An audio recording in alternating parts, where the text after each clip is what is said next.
बार बोलिए शंकर भगवान की जय, मैया पार्वती की जय। गौरा मन बतिया मोर, गौरा मन बतिया मोर, होलिया में मतु जानई हरवा। गौरा मन बतिया मोर, होलिया में मतु जानई हरवा। गौरा बना बतिया मोर, गौरा मना बतिया मोर, होलिया में मतु जानई हरवा। गौरा मना बतिया मोर, होलिया में मतु जानई हरवा। अपने लाल वो गौरा सिरो के पगड़िया, अपने लाल वो गौरा सिरो के पगड़िया। अरे तोहरा लालाई बो सिंदूर हो, हो तोहरा लालाई बो सिंदूर, होलिया में मतु जानई हरवा। गौरा मना बतिया मोर, होलिया में मतु जानई हरवा। अपने लाल वो गौरा बिछु के कुंडलवा, अपने लाल वो गौरा भंग के भाभूतिया। अरे तोहरा लालाई वो कुंडल हो, ए हो तोहरा ला सोन के झुमा, होलिया में मतु जानई हरवा। गौरा मना बतिया मोर, होलिया में मतु जानई हरवा। तोहरा लालै वो फेयर लवली हो, अरे होलिया में मतु जानई हरवा।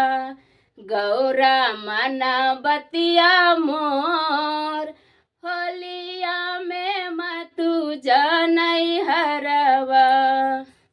अपने लाल वो गौरा सरप के मलवा, अपने लाल वो गौरा सरप के मलवा।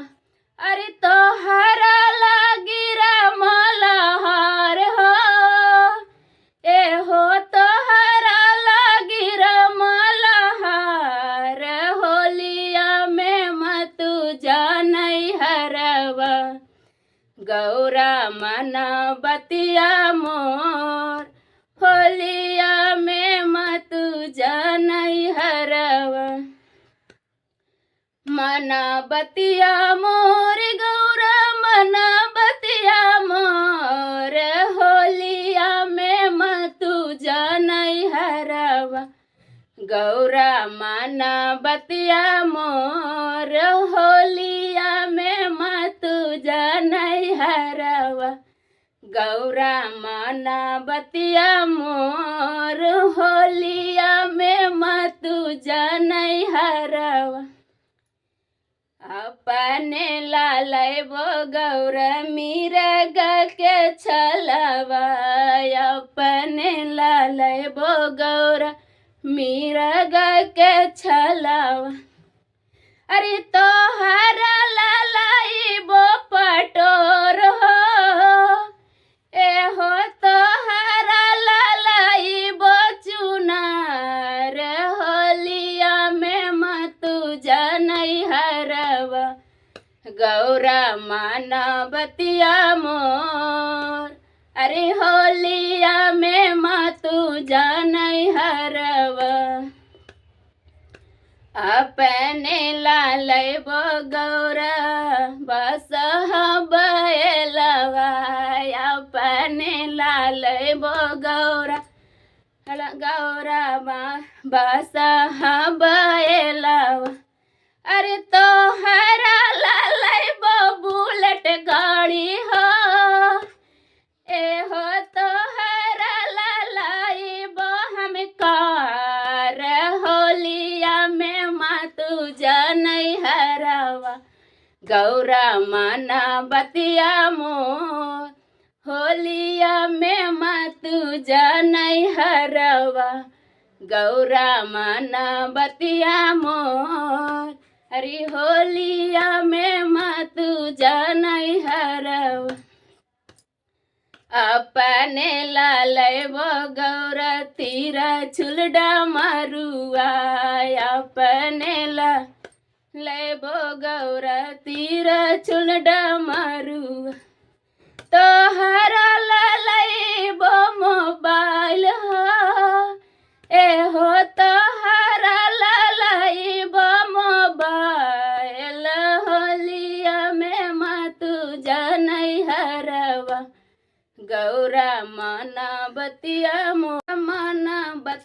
मोर होलिया में मातू जनई हरवा अपने लालैबो गौरा अपने लालैबो गौरा भूतर बैतालवा अपने लालैबो गौरा भूतर बैतालवा अरे तो हरा ला सखिया सहेली हो ए हो तो हरा ला सखिया सहेली होलिया में मातू जनई हरवा गौरा माना बतिया मोर होलिया में मातू जनई हरवा। बोलिए शंकर भगवान की जय। सभी यूट्यूब वाले भैया को नमस्ते। मेरा वीडियो अच्छा लगे जो भी देख रहे हैं भैया गुरु बहना सभी को नमस्ते। अच्छा लगे तो लाइक सब्सक्राइब कमेंट सपोर्ट करें प्लीज़।